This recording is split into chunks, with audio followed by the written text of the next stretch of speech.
Well, everybody, welcome to episode 12 of the Defuse, my hold shift. We've got a guest host for the evening. Vision's had some things in her personal life to take care of, wishing him and all of his friends and family the best. But Proper, tell the people who you are, what you do, where you're from, all the important things. What's your favorite flavor of Pop-Tart? You know, all the things that we talk about. Ooh, I got to start off with the best part of it all. I mean, my favorite flavor of Pop Tart is a very I would probably say in not a popular one, but unfrosted strawberry. Love it, toast it, it's great. My name Unfrosted? unfrosted strawberry. It slaps. Nothing is better. It's nostalgic. It brings me all the way back to fourth grade. But anyway, yeah, my name's Andy Proper Neckridge. I mean, we've done this. What almost seems like a year ago when we were still in Close Modern to. Warfare. But I help out with not only the College COD League, but I also like to help out with the community streams. If you're unfamiliar with me, then I mostly like to help out with whatever Austin and Alan are doing through their week to week. I think you may have just completely killed our viewership talking about unfrosted anything Pop-Tarts. I mean, for me, it's just standard brown cinnamon sugar. Look, if I wanted a Boom. frosted Pop Tart, I'm getting a toaster strudel. It's better. Enough said. Okay. I will take you there. Now, the funny thing about toaster strudels is I loved them when I was like in middle school. And I tried to like make them work in high school because like I don't know about like what your school schedule is, but high school started like almost like 45 minutes sooner than middle school in my area. So Oh, yeah. trying to make breakfast work in high school was always difficult, and I always tried to do toaster strudels like on the go. Never worked out. Too messy, or you didn't cook them enough, or it was never good. I don't know, but Sounds like you had a lot to figure out back through I high did. school. We had breakfast at my high school though, so we were set. Yeah, well, we did too, but they were like, I was never one to like buy lunch or stuff like that, like at my school, because the food could not be trusted. I don't know. Let's get Jeez. into this though. We're gonna jump in and talk all the way throughout the first 2 days of CDL Toronto, which is weird that they're even calling it that. But with that, we have to go into First Blood. First Blood.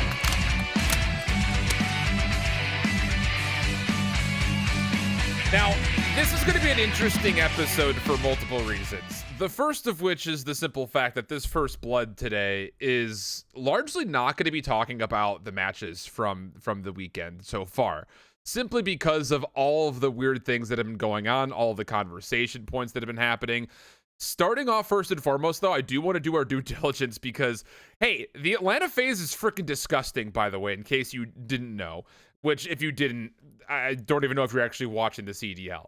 But it's one of those things that immediately kind of hearing the post-game conversation about the Atlanta phase, we had similar things to say about Atlanta at this time last year. Where it's like, who was going to be the first team to beat them? And it's the funny thing is, like, they're good at every single mode. Like, there's just not a weakness that you can point at and say, oh, this team could beat them because Atlanta's not very good at this mode. You literally can't say that about any of the modes they're currently playing. 11-4 for Hardpoint, 11-2 now for Search and Destroy, 7-3 for Control. Stupid. Yeah, not really a bad game mode by any means for Atlanta. And I guess if you started watching in Stage 2, Week 1, the Toronto home series, then you would probably say, well, Atlanta have a lot to work on for Express. We were still figuring out Express. Don't worry about it. You even saw Arcides was just clouding about it on Twitter and even in their post-match interview. But yeah, they're nasty. Even when they're moving from meta to meta, we talked about this through the Modern Warfare season. If they had to pick up another AR, if we were playing with a different weapon, they can figure that stuff out. Simp is nasty with whatever weapon you put in their hands. We saw it happen with the BZ as well, with the QBZ. Even on Express Search and Destroy, if Arcides is going to be that QBZ player, you got a nasty flex player in Selly. I mean, just tell him where to go, tell him what role he's playing. He's probably going to do phenomenal at it. The thing about like this Atlanta team is not only do they hold some of the best win ratios when it comes to their hardpoint, their search, and their control, they're also holding some of the best overall averages and differentials on each of those modes as well. Like Search and Destroy, it's not even close. Like they hold a 2.7 average differential, which means on average they're winning by that much. Like it's their typical Search and Destroy is they're scoring 5.5 rounds to the 3 of their opponents.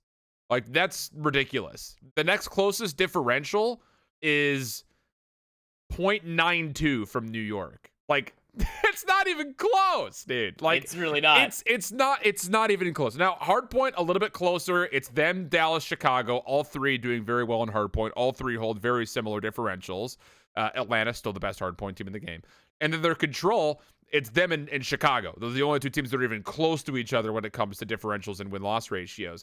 And the thing about it, and I was kind of curious because as we were getting into the match that they played versus New York, you know, they came off of only losing 2 single maps when they were playing just in the grand finals, let alone actually it was the entire tournament. They 3-0'd everything else before that. And That's right. now you go up against a New York team, to be fair, they played really well, and they played Atlanta pretty darn closely, and even still it didn't feel like New York had a shot at winning some of those maps.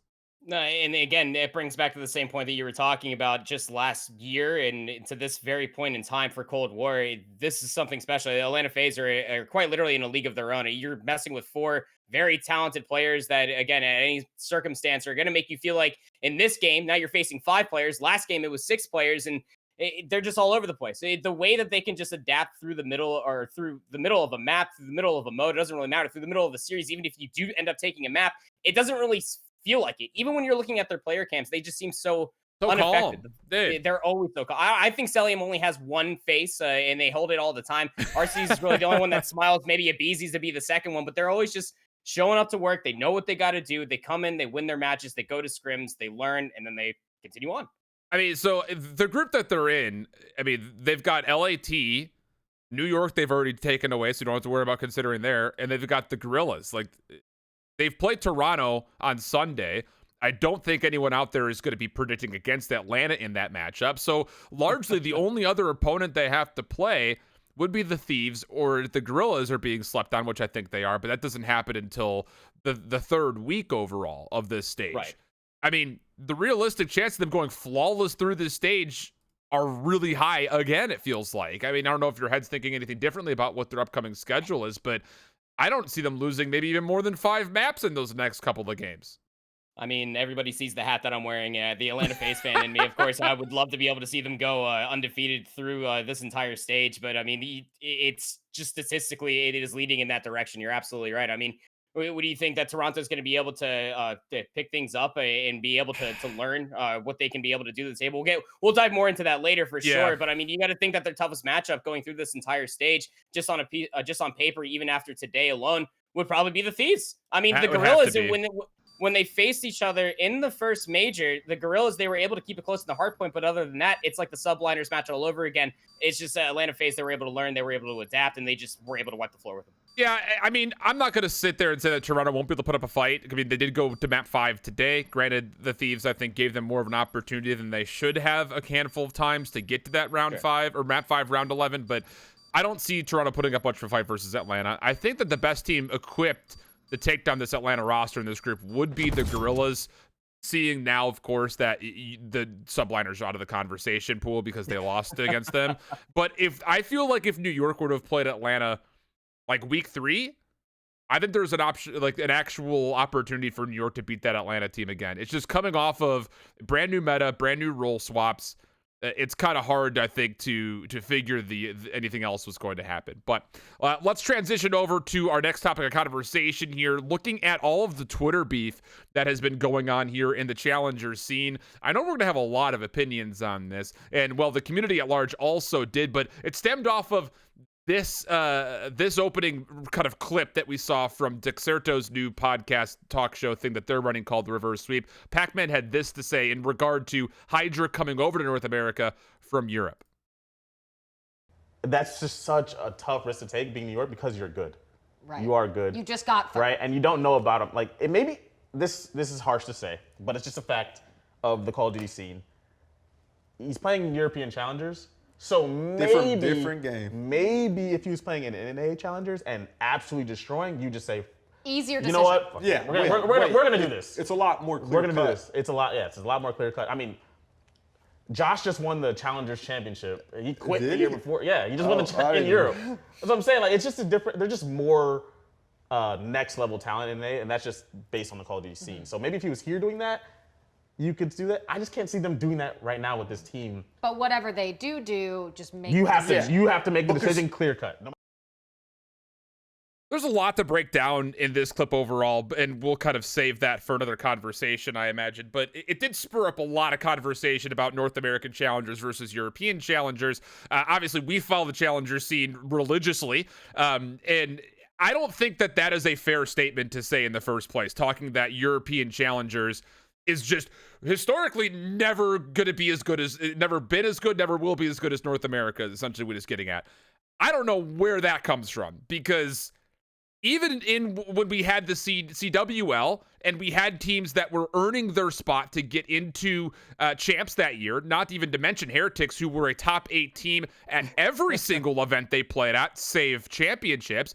You also had that Units team that came largely from the amateur scene. Reciprocity was all European players. You also had Team War, of which Josh was also on, by the way, and Singularity that were part of it, not to mention teams like Fuego that also surprised teams like Gen G. I thought this was the most off-the-reservation take when it comes to trying to compare the challenger scenes in the current world we live in, because let's be honest, we haven't seen the challengers regions play each other since Call of Duty Black Ops 4. Yes, the launch event weekend happened in Minnesota, and yes, Singularity came over to the States for a while in Modern Warfare, but let's be honest, all of that was essentially online, and also the launch event weekend was the first event of the year. So, you know, you kind of throw a little bit of an asterisk on that slightly. I don't understand where this take comes from.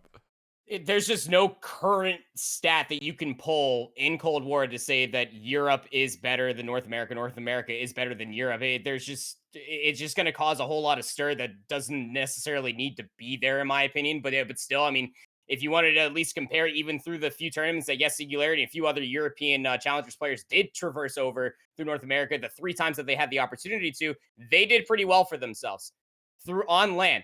On Modern Warfare. But then you go back to exactly what you said through Black Ops 4. And if we're talking historically, statistically, Europe has had North America beat for quite some time when it comes down to challengers. Now, you also look at the other side of it from the pro scene, that if you're looking at upcoming talent, this could be potentially, I'm not making excuses anymore, but maybe this is where Pac-Man was coming from, that if pro teams are looking at upcoming challengers talent, it is much easier to pull from the North American talent. That's true. Given the state of the world compared to Europe. I mean, even look at what's happening with Zero. Unfortunate to say that they can still not come over here and play, but you also run the risk of visa issues. There's so much other back and forth that you have to deal with. And then also from New York Subliners perspective, where this entire clip is pulled from, you're talking about Hydra coming over and then coming into the mix with the New York Subliners team that did quite well, given the circumstances that they had. So, I mean, when you put that all inside the pot together and you're looking at what NA talent is inside of challengers, you could say that it is a bigger pool of talent, but is that top talent above the opposite side of the ocean? I can't tell you. No, I can't. I don't think there's you no can. chance. There's no chance you can make that argument. There is a deeper pool of players to choose from when it comes to North America. That's obvious. Absolutely. And as somebody who tracks 500 Challengers players, I think I feel pretty confident saying that that's the case. But there is nothing that has happened, at least since I've gotten into Call of Duty, to suggest that North American Challengers at the top is better than European Challengers at the top. Hell, last year, I still maintain that if Renegades in Modern Warfare would have played in a finals LAN event, they would have been a top 6 team. Like, not even to sleep on what's happening in APAC. The accessibility for North Americans is higher, but that accessibility does not equal skill differentials. So to sit there and stem the conversation off, Hydra needs to still prove himself in North America, yeah, sure. But the fact of the matter is the guy is playing the way he's going to be playing. And if there's been anything since this clip has come through, and obviously watching through the first week of the second stage with the North American Challengers, Hydra is performing at that level. So I don't know. It just felt like it came from a place of Europe is just worse, so of course he's going to do better there. Like, I don't know what it would have possibly said that, because there have been so many instances to say the counter, to where European players are actually handling some of the North American top teams that are out there. Accessibility aside, I feel like the take was completely out of nowhere, and I think that if I were to deem a winner of this argument when it came to everything that was being said on Twitter, I got to give it over to Josh and the rest of you guys. I mean, there was not a solid argument that I heard from North America to sit there and say that North American talent is definitively better than European talent. There's no argument to be had. Again, there's no argument to be had. You literally can't make the argument when we don't even have the stats. We can't put these teams together. If we somehow are able to do that later on down the road, then we could revisit the conversation. But right now, that take was completely out of left field. I don't even know if the argument should continue on for weeks to come. I went out there because, you know, regardless of North America versus Europe, there's no way you could substantiate which region in the current state of Call of Duty is better, because we haven't seen a LAN event since a year and 2 months ago, and that was at the beginning of a title. So I feel like that in its own right, it's not even fair to compare. And if you were to go off the history doesn't substantiate it really all that much either.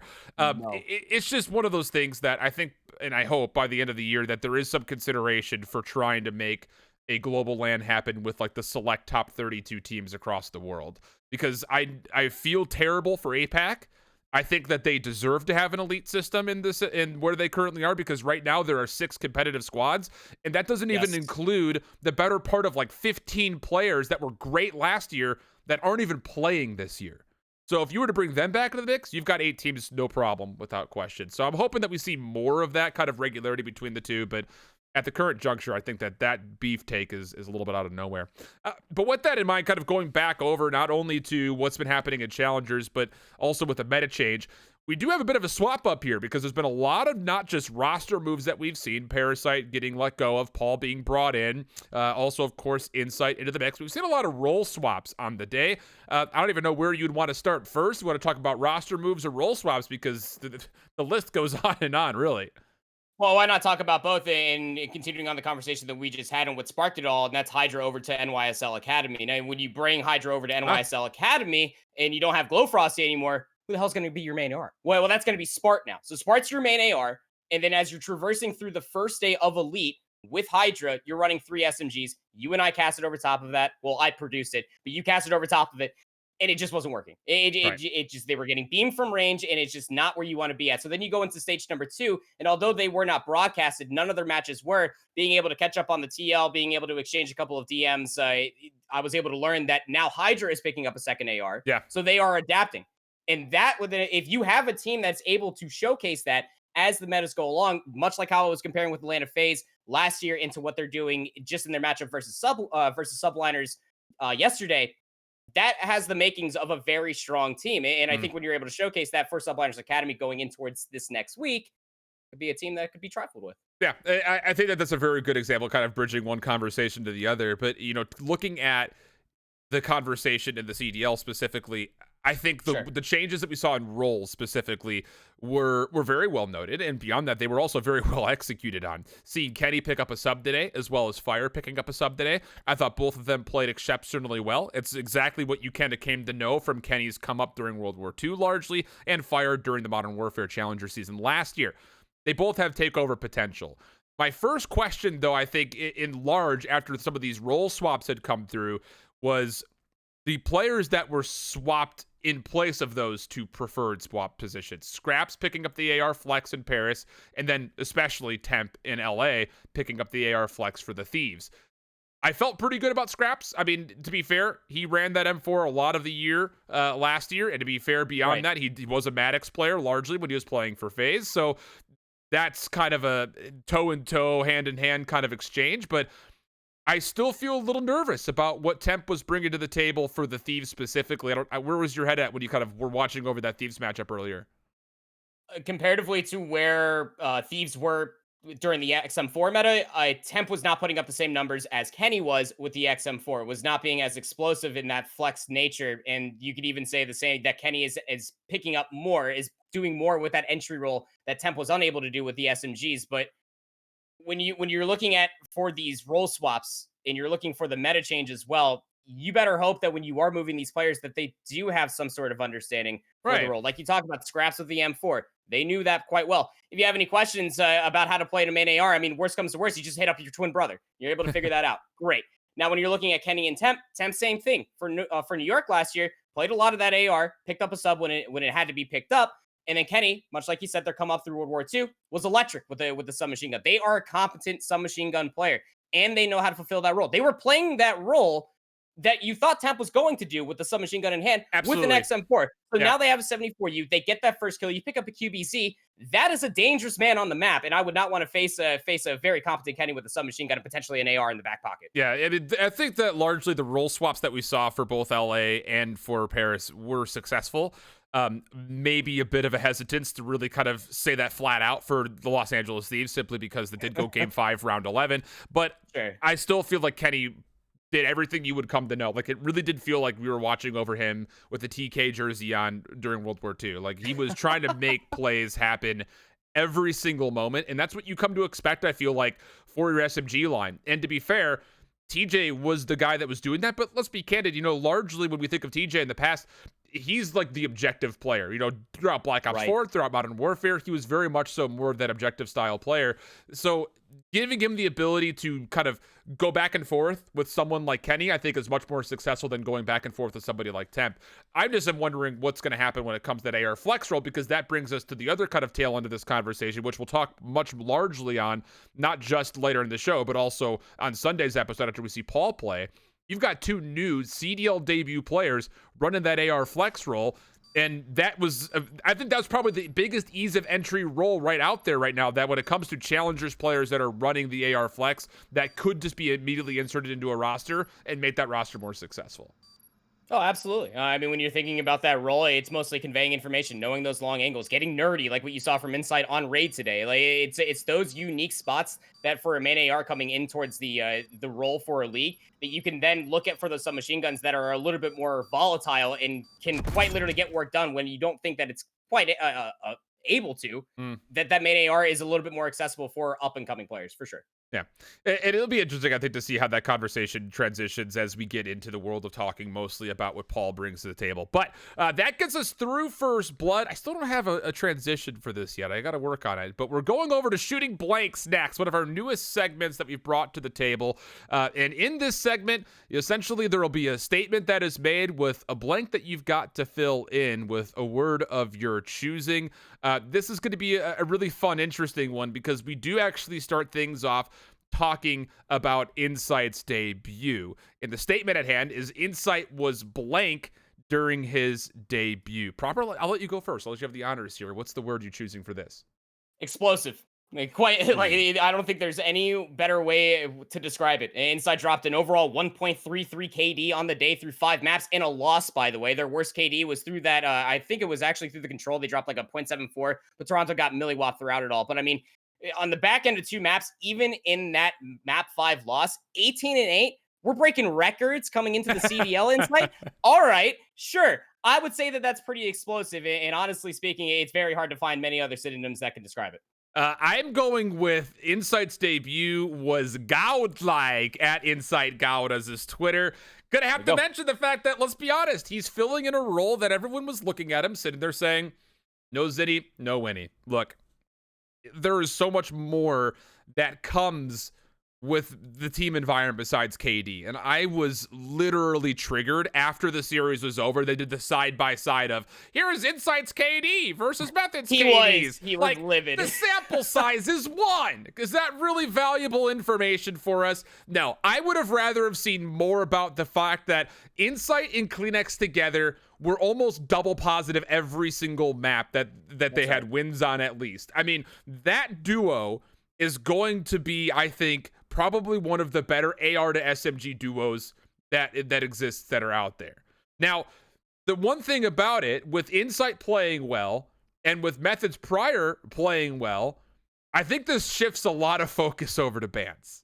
Like, not to steal this debut conversation away for Insight, but Bance had another pretty mediocre series, arguably not a great one. I mean, he started like 0-5 on the Miami Search and Destroy.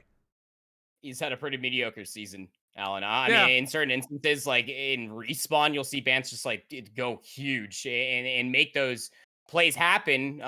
But when it comes down to the Search and Destroy, I mean, and even in the control, certain instances it's key points, fundamental points for rotations on hard points, Search and Destroy, and even control. Yeah, all the focus has to be on Bance now. What are we going to do to help out Bance? Because, I mean, it's definitely not on Cammy. They picked up the QBZ today and look great.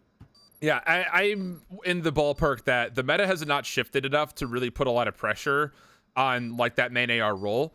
And to be fair, Insight has ran main AR when he was playing for Singularity in the past. Or there was that instance where him and Maple were kind of going back and forth. Who's running main AR? Who's going to run kind of that secondary? So even if it were to be QBZ out and more Krigs to be forced, I don't see Insight playing anywhere near poorly. Same conversation could happen with Methods. But if the QBZ were to be GA'd, I would have a lot of questions about Bance. I know he's running that IGL role, but still, it's just one of those that I feel like you have to have that conversation just because the results are starting to speak for themselves.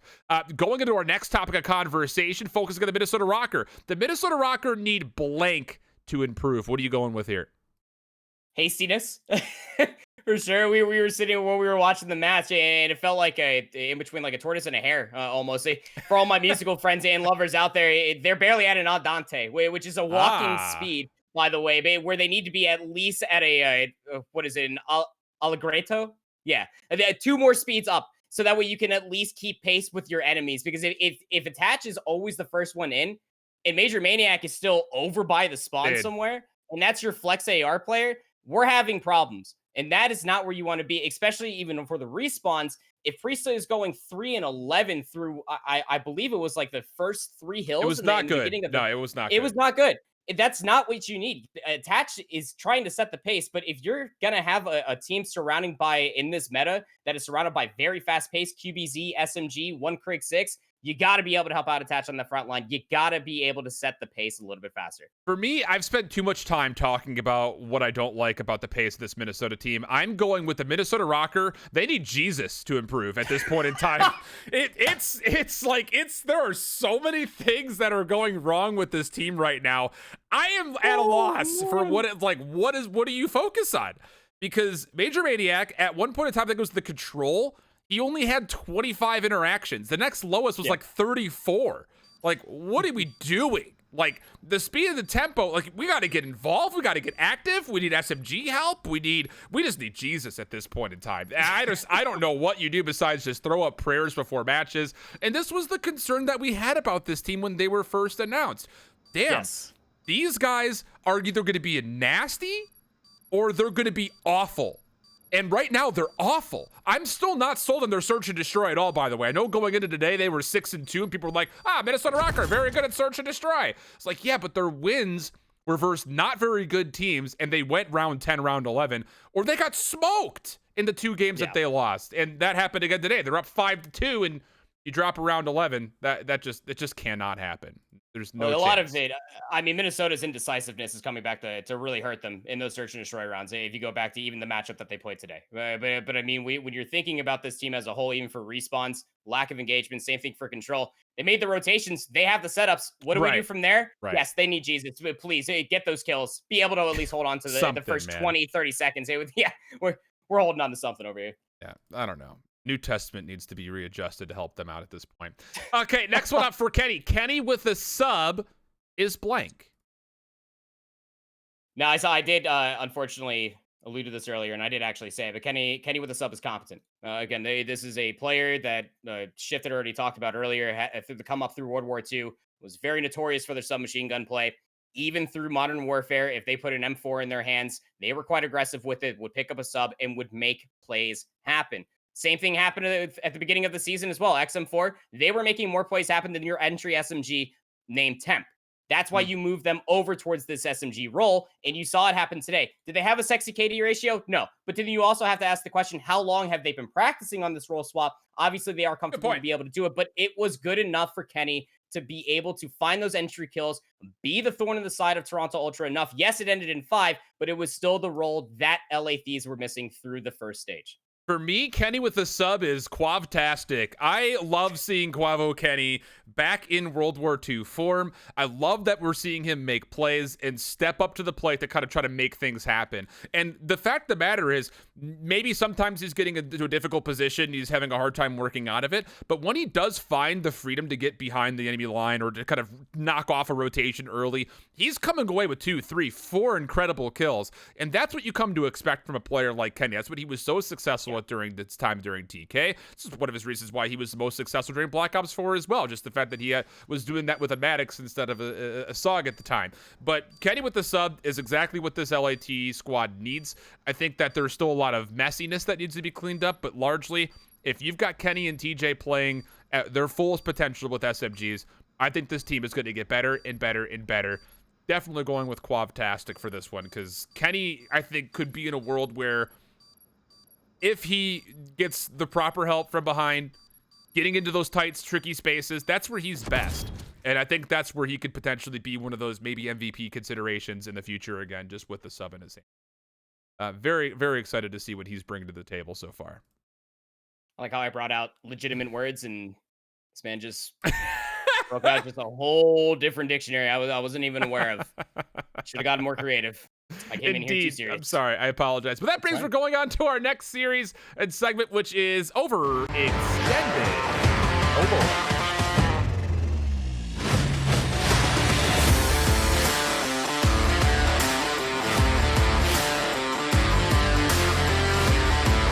I'm not gonna lie, that transition is by far my favorite. It's really not even close. But in Overextended, we take a result and we way overreact to it. 2 minutes to do that, and we'll just kind of go piece by piece, and we'll let each other know what we think about their overextension. For me, I'll just go ahead and step into this one first. Mine is all about the Seattle Surge, and my overextension today is that the Seattle Surge will finish top 3 in Group B. And that sounds absolutely wild to say. I get it. I totally get it. Why? Because you're in a world right now where the Seattle Surge have been hard-pressed to win any series, let alone an opportunity to where they could potentially be in a spot to finish in the high placing of their group. But here is their group. They've got Dallas and Chicago, those 2 expected losses. But with how they played against Florida, they're going to blow Minnesota out of the water, and I could see them beating Paris. That, I feel like, isn't that much of an overextension. I think you can actually sit there and make a pretty hefty argument saying that, yeah, the Seattle team, if they can just clean up their control and just be a little bit better and win map 3 against teams like Minnesota and Paris, there's really no reason in my mind that they can't finish top 3. Minnesota's an atrocious hardpoint team. Paris is a pretty good hardpoint team. Yeah, that's fine if you're Seattle. You can deal with that. You also got to remember that Paris, not a very good search and destroy team. Minnesota, a pretty good search and destroy team. But I think it's still plausible to figure that there is a world that Seattle, if they play as clean as they did versus a team like Florida against Paris and against Minnesota, they can finish top 3. Where I'm at. It's not even really an overextension. I think that's a very realistic thing. That's about to be happening. I agree with this. I agree with this extension. I am with you, brother, all the way. I actually didn't expect you to agree with me. I mean, like, here's the thing. Even last year, too, when we were talking about Pristini, you put Pristini on an AR. I don't care if it's a QBZ or not. That is perfect for them. Slow Pristini down. Let them be able to dictate and help out the pace. That makes Octane look better. I mean, say what you will, it was a new map. Florida Muneers absolutely crapped the bed on that one. But yeah. From a core fundamental perspective, Seattle Surge came out of the gates and they looked fantastic. Yeah, I agree. I think if you could get that kind of participation from Pristini on a regular basis and Looney's able to still be solid, I could see this team beating that Paris squad, even though Paris looked pretty darn good today. That's where I'm at. You've got a hot one here, my dude. Yeah. I love doing blasted takes. This is where I excel. Absolutely. Insight is the best AR, and I'm actually going to change that from the league in the world. I think Insight is the best AR in the world off of this one match today, and my reason being is he's just nasty. I mean, how many times have we just been seeing this dude on the raid search and destroy specifically just absolutely just snap and turn around, reading players left, right, and center. CDL debut came from the library. It would seem he had just the deep understanding of what it needs to be to be able to play this role. Now, keep in mind, with Insight starting off the season, they knew exactly what they had to do to come in. We already talked about how Insight has a long-lasting duo with CleanX, back with Singularity, all the way back at Black Ops 4. You put them together, I think that's only going to make them look that much better. And Insight, they dropped numbers today, even in a map 5 loss. Their worst, again, was on that control, which, again, you got to be able to clean that up, Toronto, as a team, but still dropping a 1.33 KD, breaking records on Search and Destroy. Yeah, it's the best AR in the world. I don't care. Can't change my mind. This is a little off the reservation. I think if you would have gone in with this overextension, been like, this is the best CDL debut that we've seen, I would have been like, yes. I think that you've got more than enough room to work with. I create blasted takes. That's pretty much how that goes. I just saw Quattro in chat that said, well, nice knowing the Insight. The Defuse Ultra Curse is back in full force. That is so true. The thing about this take is, does he have the potential of maybe being a top AR in this league? I think so, because the things that he's showed us in the last couple of years have proven that he can absolutely hang at this level.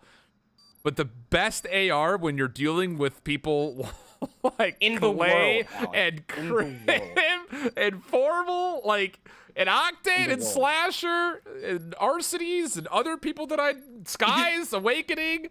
He outslayed Slasher today. It's one done. Off the chopping block. Next one. All right. Let's go. Well, we do love a good little Jamie Craven here on the stream, but This is wow. Let's just wow. I don't. You make words, I make lots of takes. Look. Here we are. This is true. This is what happens. That takes us through to the overextended part of our series and into scrap time. Now, Proper, I know that you've watched this portion of the show before, but are you actually ready to go through the 2 minutes of scrap time here? Only one way to find out, right? Hold on to your butts. If you're joining us here for the first time, scrap time, we will speed 20 seconds across 6 total topics to get us to 2 total minutes. And we'll just kind of go as quickly as we possibly can. And starting things off, oh boy, live concerts. What about the Boston performance to start things off today for Toronto? That's hype. I'm absolutely for it. Get Toronto outta local here. came in. I was here for it. Absolutely. It was corny. It was terrible, but I was absolutely there for it. I want more of it. I'm not going to lie. I barely listened to it, but if a guy's coming in with only 800 followers, I know his music is not all that great. Bring me back the wet, cold ice guy from last year. I'm still stuck on that Slurpee song. New York Subliners. Yes, they lost to Atlanta, but in your mind, are they still a top 3 CDL team? Absolutely not. I don't think that they're going to be able to continue on with the pace that they were able to walk away with in this QBZ meta for weeks to come. I think that they're going to be able to, they're probably going to get smacked down to the level that they were probably starting at. I'm going to go blasted here. I think that they are still a top 3. I was worried about them into this new meta, but they played Atlanta extremely well. Hope in Toronto, where do you have Ultra finishing in their group? They still have to play up against LAG, London, Atlanta, New York, all those guys. I got Toronto as a top 3 team. I think that Insight's going to be able to bring some nice chemistry to the table. I think the vibes are going to be strong. I think they just got to be able to figure out what the heck is going on with Banton, Search, and Destroy. And then there's going to be some good hope for Toronto to at least recover to be a top 3. I've got them in 4th. I don't see them beating both LA teams, nor New York or Atlanta. One of the two will get the better of them. Prediction time, Paris versus Chicago. Any chance for the Legion to upset here?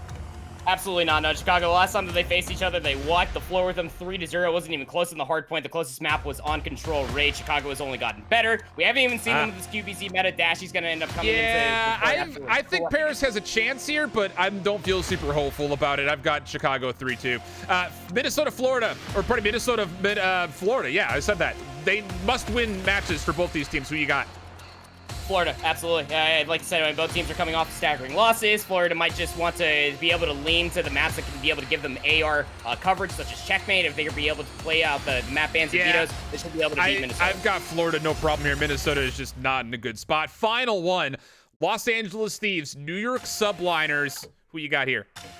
It's a test to see if New York Subliners are that threatening top team that you were alluding to earlier. But I mean, it's also how comfortable are LA Thieves on this new role swap. I got LA Thieves taking New York Subliners. It's going to go 5, but I got LA Thieves taking it. I've got New York in this one. I'm showing some love. I did not feel confident about the Thieves playing up against Toronto. I think New York is in a really good spot to actually take this series, maybe even without needing to go all the way. Map number 5.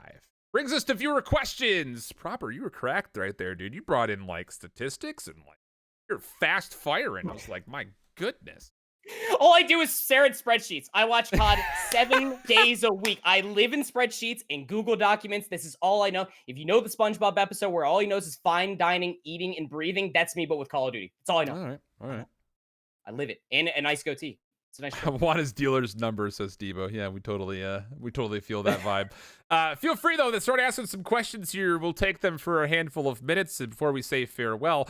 Reminder here, though, while we're already on the topic of conversation, if you're watching live and you missed any of the show, whether it's just part of this episode or if you've missed prior ones or future ones, if you got something coming up, you can always check things out on Spotify, Apple, or Google Podcasts. It's also up on YouTube with the full video feed. And if you're watching or listening, rather, on one of those platforms, we do this live every Wednesday, Friday, and Sunday, a couple hours after the CDL has concluded. And we'll be doing that right here on Twitch, twitch.tv/IHOLDSHIFT, things like that. So the first question, how often is the Defuse episode streamed? Great content. Once every other day. 3 times a week, Wednesday, Friday, and Sunday. Okay, so remember earlier today when I was telling you that I had something like stinging in my eye? Yeah. My other eye is now bothering me like crazy. You have very long and beautiful eyelashes. I would not be surprised you. that one of them probably slipped inside one of your beautiful eyeballs while you were sleeping. They have beautiful eyeballs. Ow, dude, it hurts. I'm not lying. Good question here. If Rocker lose to Florida, if you're Rocker and you lose to Florida, do you make a change or question mark exclamation points? What do you even go for a change, right? I mean, like it. You got to just. take contracts out of the window, for example, and just say that they could end up picking up 4 players from challengers right now. I mean, that would probably be your best bet. But I mean, this is the real world. You're probably going to be going to the lab. Maybe you're going to be looking at a couple role swaps. I mean, when Mike has the sub in his hand, he's absolutely nasty. Put Priest on the AR, you might be able to see a little bit of differences. But I mean, other than that, like, I don't really see doing much of anything. You can't just completely flip out a team, maybe pick up one challenger player, but is that really going to be enough? You're not going to full sell this roster. In my mind, you identify where the biggest holes are, and if I were to wager on where you would go, it would be, and this is going to sound so weird to say because the names that I'm about to say, Major Maniac first, Priesta second. Like, how could you possibly drop Priesta, you wonder? And I think you start with a major Maniac change. Like, accuracy running a main AR is fine. More than fine, even. Major Maniac's he's not active. He's just not finding gunfights, and it's just too slow. I think you need to get an AR flex into the mix that can actually pick up the tempo, so that way Priesta doesn't have to be that glue that has to kind of carry both sides of, I got to play at the same speed as attach, but also make sure that accuracy is staying safe. I feel like Major Maniac is in a world that he would be the one to would have to go first. But if that first change happens and there's still no success, I feel like the next person under the chopping block would probably be Priesta. But that's just so weird to say because Priesta is such a playmaker. Yeah. I mean, like, so, again, Priesta, if you move them over to the flex role, you get rid of Mike first, right? You could pick up a sub from challengers that could match the pace with attach. I think that would be more than okay. You could also end up seeing how it would chemically mix with the rest of the team. Maybe you just put Mike on the flex roll, because I mean we've seen when Major Maniac he's already on the flex roll is the thing though. That's kind of the problem. But I'm saying just like running out first with the submachine gun, picking up the AR second comparatively to Priesta. I don't know. Maybe you could change up the mentality, but I don't know. That's just Major Maniac's playstyle. You just need somebody that's going to just, again, be faster. Yeah, I think that is going to be a problem. And I just hope that Minnesota doesn't fall into the same trap where it's like, all right, 2 weeks left in the season, got to make a change. Like, I feel like if this stage 2 goes poorly for them, and if they're staying this bad in hardpoint, like, I don't think people recognize, like, how bad this Minnesota team is in hardpoint. Like, they're losing on average by 42 points. The next closest to that is Florida, who lose on an average of 28 points a map. Like, they're getting smoked. That's got to change. It just has to. Wait. Okay, I'll try to see if that was a question. It's not. Who will be the first? Oh, this is a good one. This is just kind of a one-off take. Who's going to be the first team to beat the Atlanta FaZe? It's like an anime battle and like in the building. It's got to be Dallas or Optic. Like, I don't know. It's got to be one of the top teams. I mean, could there be a potential for the upset through the group play? I already said that their best bet would probably be LA Thieves. I mean, LAG were able to at least keep them close on their opening hardpoint, 250 to 220 during the first major. But I mean, like, who's going to be the first one to beat them? It would probably end up being, I would lean closer to Optic than I would towards Dallas, just because of that control. And then that would only be the reason why I would sway in that specific reason, is because Optic through respawn, they're nasty. Atlanta, yes, you can fall back for the search and destroy, but if Optic can at least guarantee themselves to go in and outpace them through the hard point, somehow outpace the Tiny Terrors, right, then you might have a shot. But I think that Optic would have to be the team to do it. Look, I'm not going to sit there and say that there's no one below those two teams that can beat them, because I was actually, like I said, I was really impressed with how New York played Atlanta today. Like, throughout almost every single map. Or not today, yesterday. Yesterday, yeah. They had a realistic chance at bringing back that Apocalypse. It's just the fact that Simp burned streaks. The Garrison hardpoint came down to one mistiming on a rotation. No one played it poorly. It was just Atlanta got there first.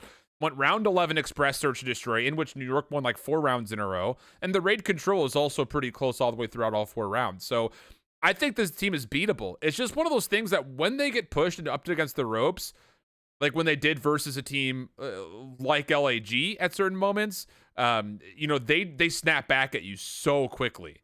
And they're so good at correcting, and filling holes and correcting mistakes that I feel like it has to be a very well-polished team. And for that reason, I'm going to say that probably Dallas would be the first one to beat them. I think they go flawless throughout this group that they're in right now, though. I don't think anyone's touching them. Maybe LAG if they come out and play well at this meta, but I don't see the Thieves playing them all that tight. And I actually have LAG finishing second in this group. So we'll see how all that unfolds. Kind I of don't comes see them down being to. Atlanta, but yeah, I agree with that too. Yeah, I could But see LAG beating that New York team. I have them beating the Thieves as well. It's gonna. It's the thing is like it's gonna be a while before LAG is really gonna be tested because they played London. You know, that's the only match they have this week, so that should be a pretty easy 3-0 for them. You would think, yeah. You would think. Let's see here. Ba-ba-bum.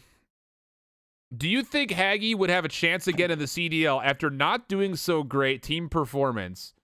Curious says he's been in Challenger so many years from Jay.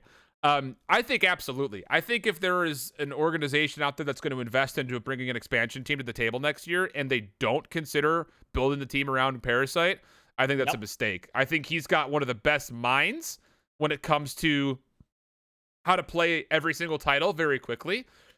He was even on the podcast last night and it kind of hit me. It's like, wait a second, he's right. Like, he actually understands movement better than a lot of people, like when it comes to regular boots in the ground games. And I think also beyond that, he just knows how to build a system because he's been around for so long. So when it comes to trying to find someone who can IGL, form a team, and be able to essentially self-coach that squad, Parasite does all of those things. And on top of that, he runs both an AR and an SMG pretty damn well. So yeah, I think he's got to be a major consideration as being the star IGL of an expansion team next year.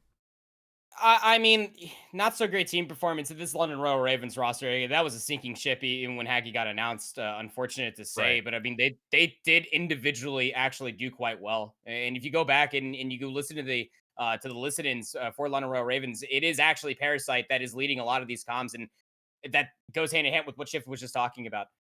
Through so many different times, so many different tournaments, throwback tournaments, launch tournaments, Parasite has a very good idea of who he should be playing with and what makes that team quite successful.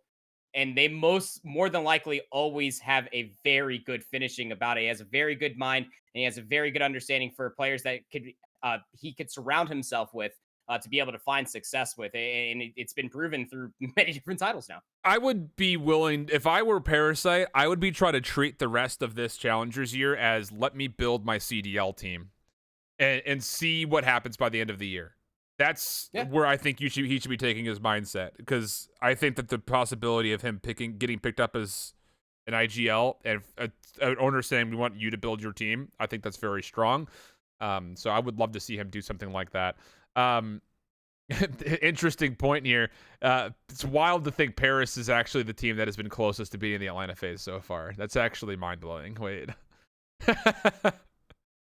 It kind of is. I mean, like it's true. Like 250, 218 was the raid hardpoint. Round 11 checkmate. Round 10 raid, and then 4 rounds of Garrison that Atlanta actually lost. Like, yeah, they had really good. Wow, it's actually really wild to think of. It's weird because it's like when I look at Paris Legion and I just think of the colors, I think of the logo in my head, I think of the absolute crap of a season that they had through Modern Warfare, and even just from the players from top to bottom, look at the unfortunate season that they had through Modern Warfare.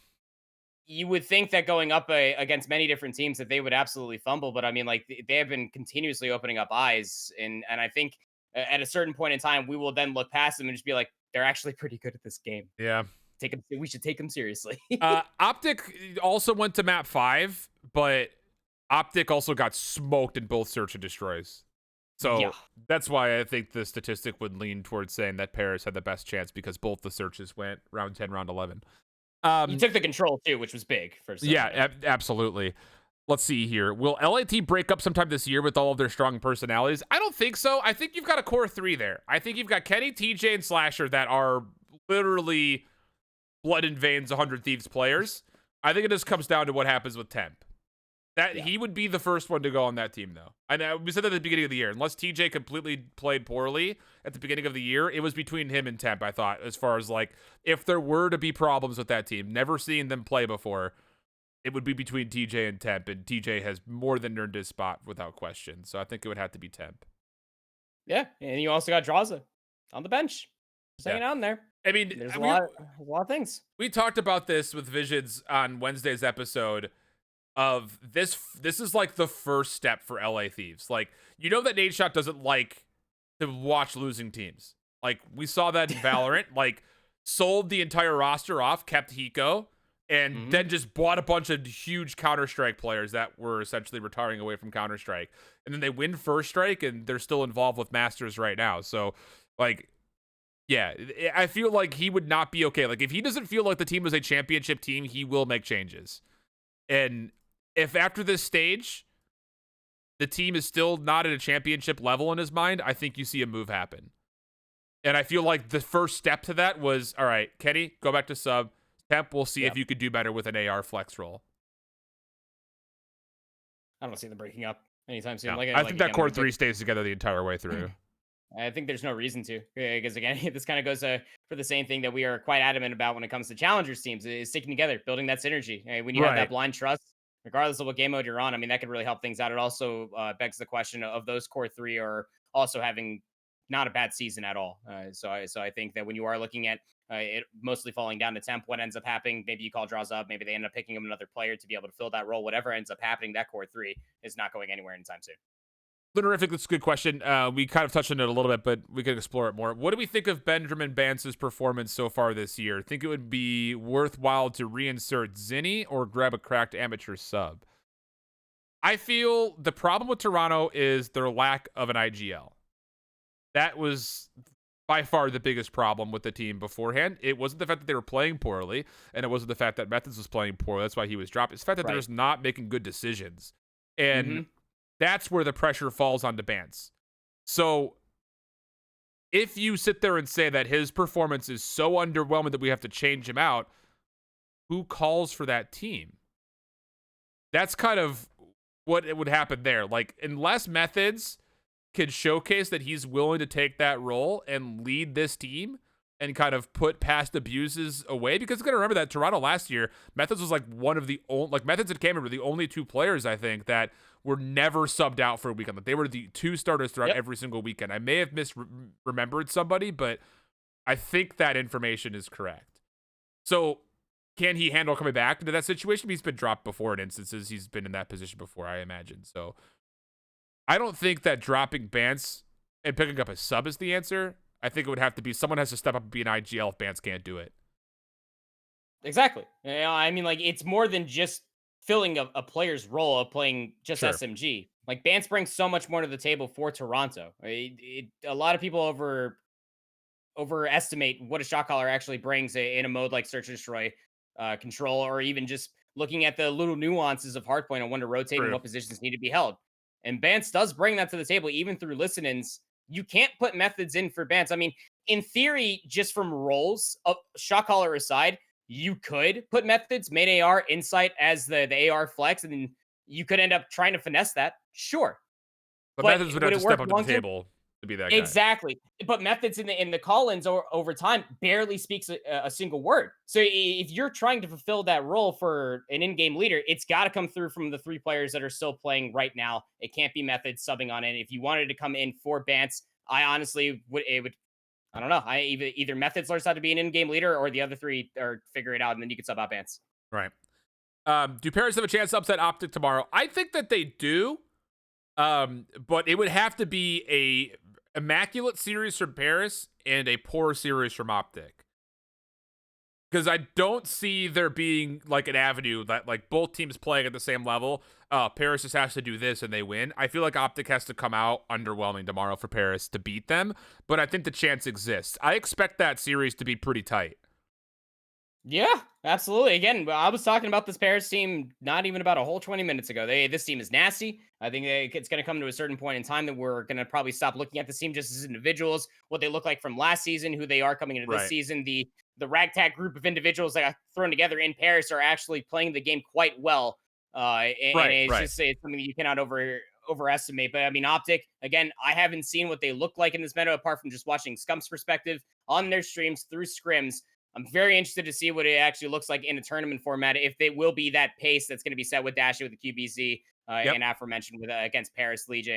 It's going to be interesting, but I think they do have a solid shot of winning that match. I'll take one more here from Debo. What do you make of the team struggling with Search and Destroy, and then bringing in a Search and Destroy specialist to essentially sub into the match? The rules do stipulate that you can make subs in between maps. What is your take on S&D specialist, though, as a player role?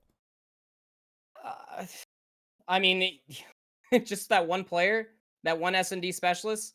What are they going to bring to the table, right? You're better off bringing in a search and destroy. Is the argument, I feel like. And that would be a very loose argument. Right? So you bring in a search and destroy coach. You help mold that mind for the actual IGL, because if you start subbing in players left and right, and this isn't a game like Overwatch where you can fill a role and you can play Reinhardt better than you can play Winston. No, this is Call of Duty, and that blind trust is so hard to find, and it's so hard to be able to build that chemistry within a team, that I think that the best bet would to be bring in a search and destroy specific coach and help figure out those instances of search and destroy, build it around search, and then focus on the other fundamental issues that you have in other modes. If you can get by in hardpoint, that's fine. We'll worry about control once we figure out search, because search has to be an integral mode for your team to know. Yeah, your worst teams right now would be Paris, London, Florida when it comes to search and destroy. They're actually the only teams that have negative win-loss records. Actually, technically, Chicago does as well. But they're 5 and 6. They're okay. I just have never been a big fan of that, because you're changing everything for one mode. Now, granted, you play that mode twice. I would be interested to see a team try it. I think the thing about it is the players that are out there that are like search and destroy stars, like your Tupac and stuff like that, I just think they're going about their roles like completely wrong. Like Teddy Rex as well was the consideration from, last year coaching, just being the search and destroy coach for Seattle.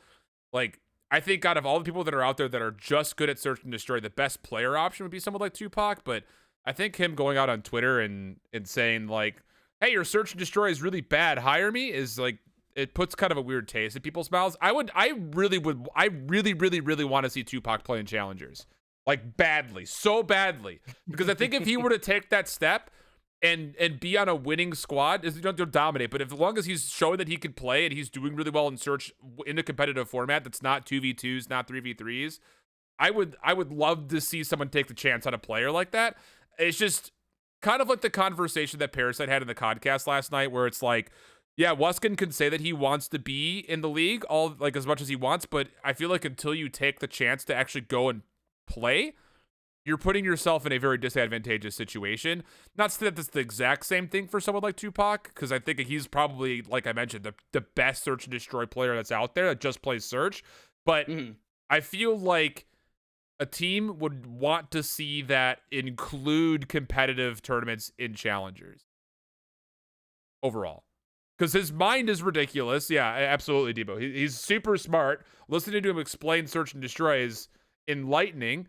But I feel like players and teams to take a chance on him to do that would be, he has to show himself playing in the competitive ladder in some way.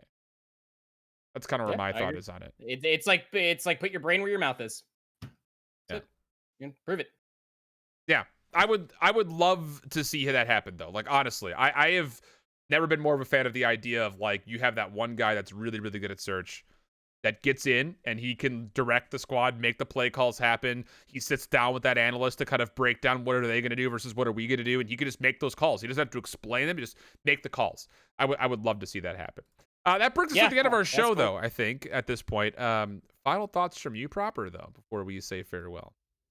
I'm honestly just really thrown over the moon. In between like stage 2 and elite that's about to be concluded, at least through group play this week, man. I mean, like there's just so many question marks at EU to NA. Well, what the hell is going to be happening? Which teams are going to be the best? Who's going to be standing on top of it all? And it's all going to come to a crazy conclusion. Is Atlanta FaZe actually going to lose the match? I don't know. There's so many different narratives that are coming around in the upcoming weeks, and we are just the benefactors of all of this because we get to watch it happen. Well, we'll see. We've got Saturday and Sunday full of games. We'll be back with episode number 13 of the Defuse immediately following the CDL's conclusion on Sunday. Again, if you missed any of this show or prior ones, or if you're going to be busy on Sunday, make sure you follow along with us on Spotify, Apple Podcasts, and Google Podcasts. And if you want to see the footage of this live vlog, you can find that on my YouTube as well. Till the next time, though, friends, hope that you do not let that fuse fizzle out. So long. Bye-bye.